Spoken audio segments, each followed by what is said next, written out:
Earlier this morning, I went for a long walk. At one point, I stood alone in an empty field of grass and looked around. It was the same field I had wandered to around a year ago when I was really struggling and unhappy in my entrepreneurial journey, but today felt different. I felt full, at peace, content, happy. It wasn't because my life has changed for the better. I'm still living where I am with the same environmental and financial conditions, even worse technically, but that's a story for another day. The difference then lies in my outlook on life. The difference is in the energy I am projecting today, this new perspective I'm carrying with me everywhere I go. There is nowhere for me to arrive to, I'm already here. Let me explain.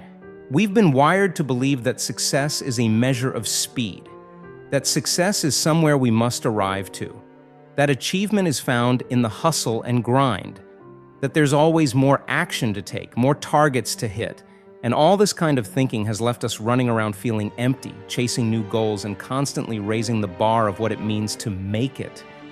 As a result, we never truly cultivate a sense of being that is rooted in self-worth and contentment with where we are, right here, right now. And as long as we continue to chase that big, elusive dream of an imaginary future, we'll never be able to truly find happiness and self-worth at the present moment that is happening today.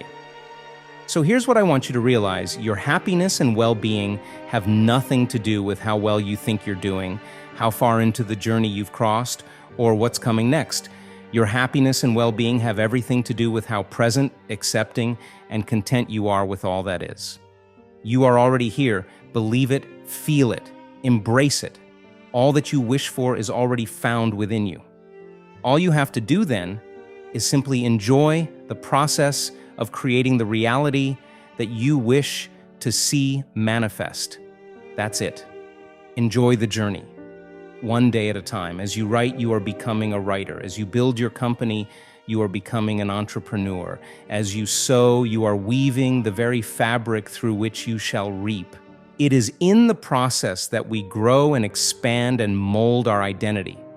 If we let our well-being depend on our circumstances, then the future will always look greener, and we'll continue chasing it. But if we allow our well-being to stem from within, we can stop playing fetch with our own life. We can stop throwing ourselves new bones to chase bigger, better goals. So stop being a compulsive goal setter. You don't need new goals. You need to be present and content where you are. You don't need to arrive anywhere because you're already here. This doesn't mean that you shouldn't pursue your goals. This simply means that you shouldn't attach your self-worth and happiness to an imaginary point in the future. It means that whatever you decide to work toward should be related to something that is true to you and not based on what you think you should have or need or do because society tricked you into thinking so. A year ago, I was living in constant pursuit of the next big thing because I thought that when I get there, I will be happy. Today, I am here and I am happy. A year ago, I was living in a constant dilemma of what to do next because I thought when I find it, I could then work on getting there, and I would be happy. Today, I am here and I am happy. A year ago, I was working from a place of emptiness. Today, I'm working from a place of fullness, and fullness can only be rooted from within. That is the difference I realized earlier this morning. As Eckhart Tolle explains in The Power of Now, to know yourself as the being underneath the thinker, the stillness underneath the mental noise, the love and joy underneath the pain, is freedom, salvation, enlightenment. This doesn't mean that your life will be a breeze. It simply means that while not everything in life will go the way you had hoped or planned, that's just the natural course of life, and there's no need to fuss about it. It's just a fact, not a problem.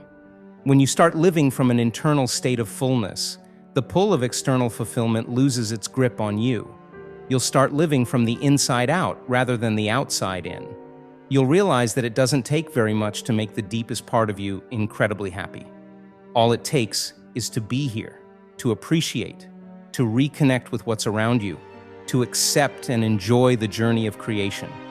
That's when you'll realize that happiness is a deep-rooted rose of contentment that you carry with you everywhere you go, and you are the one who chooses whether or not to water it every morning upon waking up. So my advice to you is this: Don't let your goals be future-oriented and results-driven.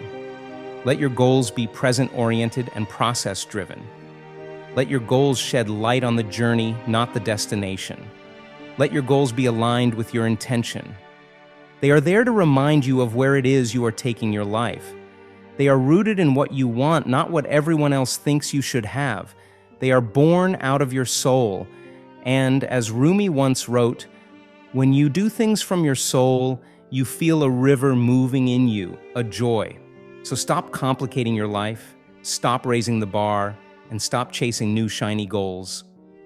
Live and work from a place of fullness, acceptance, and peace, and your worthiness and happiness will no longer appear to be a green pasture that is light years away. They will sprout from a deep well, springing abundantly from within, right here, right now, today. There is nowhere for you to arrive. You're already here.